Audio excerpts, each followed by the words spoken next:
ñii duñu yoon wi xamuñu yoon wi loolu moo tax d'ailleurs temps yi ñoo ngi def ay tappale pour xool schéma bu ñuy def alchimie bu ñuy def pour wane ne li ñu diggoon nit ñi mënuñu ko def leneen li nga xamante ni c'est extrêmement important et moom bokk na ci li nga xamante ni moo jaaxal ñëpp démb ba tey li ma jot ci ay appel téléphonique ak ay message démb ba tey ci biir réew mi ak ci bitim réew xawma nu mu toll moo waay yéen kii ngeen def premier ministre moom lan moo ko dal waxuma lu ko dal ci feebar de ndax wax naa leen c'est une maladie imaginaire dara dalu ko comme ni ko dara ñàkkee woon a dalit dara dalu ko donc maladie imaginaire boobu mu def ba ne moom mënul dem conseil des ministres bi nga xamante ni fa la ñu war a dogale te bii moo siiw waaye yeneen conseil des ministres yi daan na defi pexe ba du dem bu fekkee ne dafa mer donc un président de la république ñu dénk la préoccupation les préoccupations et les aspirations de tous les sénégalais yow nga bàyyi fi Bakel demoo fa président de la république bàyyi fi waa vallée du Rift bi nga xamante la vallée du Rift la fièvre de la vallée du Rift bi nga xam ma ngay rey ay nit demuloo fa jaale woo demuloo fi nga xamante ni moom mooy Touba boobu ba tey maa ngi naan leen kañ ngeen di dem Touba demuñu fa mais nga bàyyi loolu yépp pour aller voir un premier ministre capricieux bi nga xamante ni tu es obligé de subir ses humeurs de façon incroyable loolu du woon li nga xamante ni moom lañ promettre Sénégalais yi le Sénégal ne peut pas aujourd'hui se payer le luxe de gérer les humeurs d'un premier ministre capricieux et d'un président de la République qui avoue son incompétence et son impuissance lii muy dëgg donc loolu je pense que ne il faut que ñu revenir mettre les choses faire revenir les choses à l'endroit te li ñuy wax ni kàddu dëgg la kenn mënu koo dindi sénégalais yi mënuñu nekk sonn di torox gor yi sax seen sag yaa ngi sàggeeku ñi doon joxe sax fi mu ne ni ñoom ñooy laaj la sëñ Moussa Ka waxoon ci xarnu bi ñi doon joxe ñooy laaj condition yu mel noonu mënuñu cee nekk ouverture baa ngi nii nit ñi am na ñoo xamante amuñu fourniture am na ñoo xamante ni mënuñoo dem ci seen école yi parce que école yi fees na dell ak ndox boo demee tey dëkk bu mel ni Touba wax naa ko léegi kër ya ña nga am ndox ba tey lañ fa diggoon ci solidarité joxe wuñ fa dara lañ fa joxe sax mooy la gelwaar doon wax ca ceeb bañ doon distribuer gor yi sax am na gor yoo xam nañ ko doon joxe tax na ñemewuñoo génne dañ koy jëli boo demee un peu partout au Sénégal loolu moo fa am et au même moment man yóbbu woon 5 milliards yi nga xamante ni moom la ñuy distribuer ñi daan toj réew mi di lakk réew mi mais joxoon 5 milliards yi waa Touba wala ñu yóbbu ko Bakel wala ñu yóbbu ko feneen ak feneen wala ñu jox ko mécaniciens yi wala ñu jox ko sëriñ daara yi moo ma gënal mais comment tu peux te permettre yow de prendre 5 milliards pour damp sa waa parti ci xaalisu waa réew mi lii bu dul mal gouvernance xaw ma lan la je ne parle même pas nag du scandale de l'Azer moo tax Pape Mahawa Diouf jàpp ñu bu leen jàpp ne dañoo ñàkk ay charge moo tax ñu bàyyi ko dañoo xam ne Pape Mahawa Diouf bi ñu jàppoon dossier bi bu ñu ci xuusee musiba am te effectivement loolu mooy dëgg loolu moo tax man j'ai pris la responsabilité en tant que parlementaire de demander une commission d'enquête parlementaire mais li gën a yéeme ci li ma wax léegi ci premier ministre mooy am na loo xamante ni ngor mayewu ko jom mayewu ko kersa mayewu ko tuddoon na fi ab xiifam waxoon naa ko ñu naan dañ koy challenge tudd na fi ab feebaram naan yaram wee diis réew mi ñëpp la seen yaram diis réew mi kenn wérut nee naa la fièvre de la vallée du Rift baa nga ne di rey sa bopp yow on t'a mis dans les meilleures conditions jamais un premier ministre n'a eu autant de privilèges dans l'état depuis l'accession du Sénégal à la souveraineté internationale à l'indépendance jamais on a eu un premier ministre avec autant d'honneur mais loo ko jox du doyal loo ko jox mu laaj leneen et aujourd'hui lenn rek laaj na bakkan laaj na deret lépp jox nañ ko ko laaj na kees gi jox nañ ko ko mais léegi lan la bëgg Diomaye démissionné la bëgg wala El Malick Ndiaye démissionné la bëgg lan la bëgg woo ay yow comment tu peux dire man du ma dem conseil des ministres parce que sama yaram dafa diis mais au même moment j'ai la possibilité de recevoir la majorité parlementaire yow léegi doo dem conseil des ministres pour réew mi donc moom dafa jënde le parti sur la patrie te booba ba tey loolu lay def c'est un homme clivant c'est un homme clanique il privilégie le clan sur la patrie il faut que moo tax li mu bëgg a woote le 8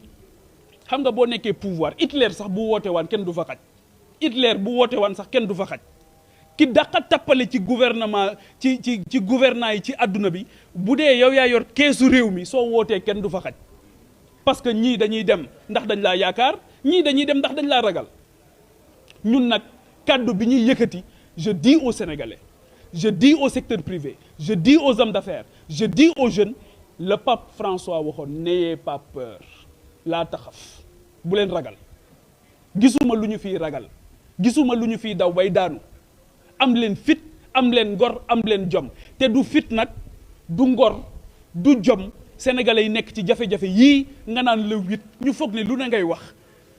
kenn xamut looy wax nga naan damay daje teera meeting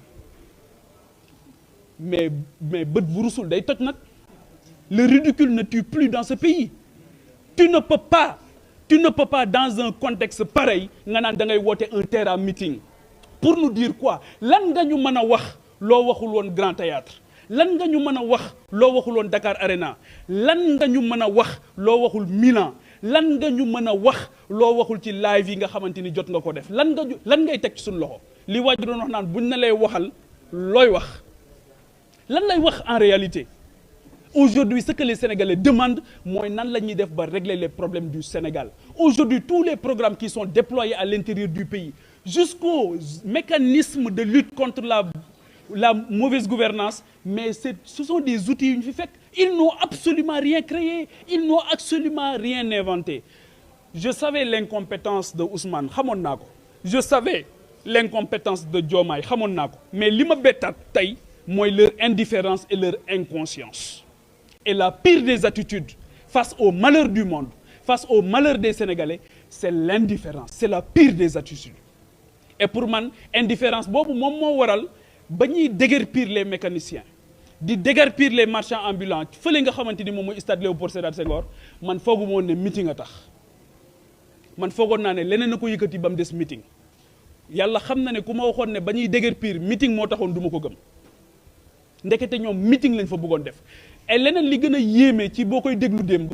dane moom booba ba tey ñoo ngi doon wër fu ñu ko defee wër nañ Dakar yëpp kon yow bi nga demul conseil des ministres kon bi waa vallée du Rift bi ñi ngay bëgg a dee kon yow bi nga demee ba Milan te ma ne la woon boo wàccee jóge Milan jubalal Touba kon bi ma lay digal lii yëpp di la ko fàttali yow ndekete yaa ngi wër foo defee meeting le 8 ndekete yaa ngi gérer say humeur say état d'âme ak say caprice bëgg ba pare et il le dit avec beaucoup d'orgueil et de fierté président bi mu jógee conseil des ministres ak ni mu amee doole yëpp ak ni mu amee solo nga xam mooy l'instance suprême ci biir réew mi fu ñuy dogale li nga xamante ni mooy ëllëgu sénégalais yi ak seen tey mu ne ñëw na seet si ma man Ousmane mais yow tu te prends pour qui en fin de compte c'est pas possible donc wax gémmiñ bu waxul dëgg day wax leneen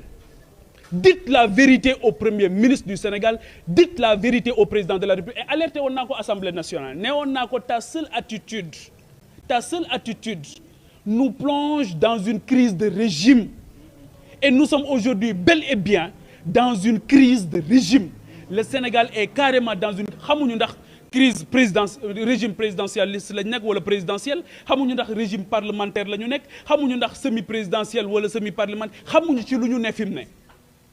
les étudiants yi nekk fac de droit en première année ils doivent avoir du grain à moudre parce que kenn xamul finalement lan ngay qualifier le cas d'école qui se passe aujourd'hui au Sénégal et pour la première fois dans l'histoire du Sénégal ni ma ko waxee ñu dégg un premier ministre taxaw ne ku ma xeex dinaa la xeex ba nga xam ne xeex naa la waaye lii moo taxoon Sénégalais yi tànn la boo jekkoo da ngay jekk ci jekkali waaye sunu borom danaan la jéggaleel moo ma gënal soo jekkoo da ngay jekk lool ci jekkali waaye li gënal yàlla gënal sénégalais yi gënal nit yu baax yi gënal gor yi gënal sang sépp mooy nga jéggale waaye fuñ la fekk ngay fuñi di mer di tëb di dal alors que yow lenn rek nga amal Sénégal mooy njukkal tu n'es pas le plus brillant tu n'es pas le plus instruit au contraire tu n'es pas le plus cultivé on ne vous trouve aucune culture avec un gouvernement très incompétent boo xamante ni pendant longtemps ils ont préparé leur remaniement ñu toog ba ci yàgg ne leen réaménagement la ñuy def et aujourd'hui les lignes de fracture dans le gouvernement se précisent les lignes de fracture dans le gouvernement se précisent de plus en plus entre ñan ñooy génn qui sont les pro-diw qui sont les pro-diw kan moo far ak président les gens aujourd'hui dañ leen a wax ñu déterminer wu ci fi nga xamante ni foofu lañ bokk. Ne le faites pas, soyez du côté du peuple, soyez du côté du Sénégal. Ne soyez ni du côté du président de la République ni du côté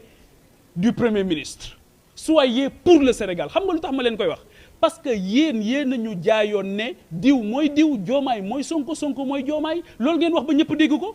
ngeen bëgg a revenir pour nous faire quoi? Pour nous dire quoi? Vous êtes obligés de rester ensemble. Le Sénégal ne peut pas se payer aujourd'hui une énième crise au sommet de l'État. La crise Dia Senghor nous a énormément coûté. Kéba Mbaye daf ko tudde daal ne loolu mooy le deuxième faux pas bi nga xam Sénégal daf ko def. La crise que nous avons vécue avec Abdoulaye Wade ak Abdou Diouf ak ñi nga xamante ni ñoo jamonoonte ça nous a énormément coûté. La crise que nous avons vécue avec Abdoulaye Wade ak Idrissa Seck ça a énormément coûté à l'État du Sénégal. La crise que nous avons vécue entre Abdoulaye Wade ak ñi mu àndaloon ñoom Moustapha Niasse au départ et ensuite avec Macky Sall nous a énormément coûté. On ne peut pas se payer encore une énième crise boo xamante ni bu crise bi di am yéen a ngi ci seen jàmm seen njaboot ñoo ngi ci seen jàmm seen i ñoñ ñoo ngi ci seen jàmm parce que def ngeen une purge aujourd'hui de toutes les compétences qui étaient dans l'état profond yóbbu fa seen i nit et doyalu leen ba tey gis naa ne vous êtes vorace voilà seen gourmandise dafa jéggi dayoo donc loolu nag Sénégal mënu ko nangu on ne peut pas se payer une énième crise man dama leen di wax ne leen maa ngi leen di delloo ci kilifa yu baax yi nga xamante ni ñoo sos réew mi ca valeur ya ñu incarné woon maa ngi leen di delloo ci jom ji ñu incarné woon maa ngi leen di delloo ci kersa gi ñu incarné woon maa ngi leen di delloo ci ngor gi ñu incarné woon maa ngi leen di delloo ci njàmbaar gi ñu incarné woon waaye maa ngi leen di delloo ci mbañum rus bi ñu incarné woon waaye maa ngi leen di delloo nag ci fàtte gi ñu fàtte woon seen bopp pour l'intérêt général loolu moo tax ñu bëri dañ leen a rey ci ñoom fàtt leen tubaab bi da leen a rey laa bëgg a wax ñu ci bëri ci ñoom parce que dañ ne woon kenn du not seen askan ñooñ taluñu woon seen bopp taluñu woon poste la Thierno Souleymane Baal a fait la révolution ba pare ne Cheikh Abdoul Khadir Kane ñëwal nga gouverner Thierno Souleymane Baal bi mu defee révolution ba pare Abdoul Khadir Kane moom moo doxal mais loolu mooy jikko ju rafet loolu mooy yiw loolu mooy mbaax nga fàtte sa bopp mais égoïsme bi nga xamante ni moom la ñu gis mu tàmbalee feeñ ba kenn ku ci nekk ci sa bopp dafa ëpp et loolu moom moo egg tey ba ci premier ministre bu taxawee ne ku ma xeex dinaa la xeex ba nga xam ne xeex naa la aujourd'hui bari na ñu dugg ci rondal yi loolu rek moo leen dugal ci rondal yi maa ngi leen di wax nag génn leen ci rondal yi ñetti at bariwul ñetti at rek a ci des génn leen ci rondal yi ngeen affirmer seen bopp génn leen ci rondal yi ngeen dëggal seen bopp génn leen ci rondal yi ngeen taxaw défendre l'intérêt général loolu may fi nga xamante ni loolu lay ndarkeppe waxtaan bi mooy la situation politique suba Badara Gadiaga dina jàkkaarloo ak juge bi plus de 100 jours def na ko fi nga xamante ni moom mooy ci kaso bi dara la fa deful ci ay tappale rek lañ ko tegoon nee nañ dañ ko yóbbu instruction boo xamante ni ci ay tappale nga ko def Badara Gadiaga est en prison aujourd'hui par la volonté d'un seul homme et c'est lâche de la part de l'exécutif, c'est lâche de la part d'une certaine justice instrumentalisée qui a accepté de satisfaire les desiderata d'un homme. Loolu moo ko bàyyi ci kaso bi c'est injuste et plus ñuy dem plus ñuy ridiculiser la justice boo jëlee Abdou Nguer li yaakaar naa Gelwaar a ko doon wax kenn mënatul a siggi xool sa morom ndax kersa Abdou Nguer lan moo ko bàyyi ci kaso bi Serigne Fallou Mbacké encore une fois moom moo ko doon jàngale kilifa am na loo xamante ni boo ko mënta xajoo mais tekkil sa ndongo tànk nga dem defi leneen yow matoo li nga doon donc Abdou Nguer c'est la même chose Abdou Nguer est en prison par la volonté d'un homme loolu rek ko bàyyi ci kaso bi dara bàyyiwu ci kaso ay tappale ñoo ko bàyyi ci kaso bi Mansour Faye lan lañ ko bàyyee ñu ne contestation sérieuse mais dites-moi ban prisonnier actuellement moo deful une contestation sérieuse ñoom ñëpp def contestation sérieuse nañ leen bàyyi ñu ñibbi defuñu dara ci kaso bi parce que li tax ma ne nañ ko leen bàyyi ñu ñibbi mooy ñëpp xam nañ ne képp ku jébbal sa bopp képp ku leen jébbal seen bopp mu ngi ci biti ak loo mën a def boo leen jébbalee seen bopp yaa ngi ci biti képp koo xamante ni yaa ngi am taxawaay wala nga bañ dañ naan sax dañuy jël dugal nit ci kaso bi parce que faalewuñu xamuñu li muy def dara xamuñu ci li muy def dara et ñu jël seen tif daal di koy mettre à la solde de tout le monde muy toog di xool ay transaction bu ay miettes jaaree ci sa compte sax ñu daw woo la loolu moo tax homme d'affaires yi kenn jëlatul risque fi mu ne nii di dugal sa xaalis ci Sénégal ñii jël nañ seen i bagages dem nañ fële nga xamante ni moom mooy Abidjan ñii dem nañ fële nga xamante ni moom mooy Guinée ñii dem nañ fi nga xamante ni moom mooy Gambie Sénégal nekkul ci ay loxo te waxuma ko premier ministre moo ne réew mi amul kilifa premier ministre du Sénégal moo ne réew mi amul kilifa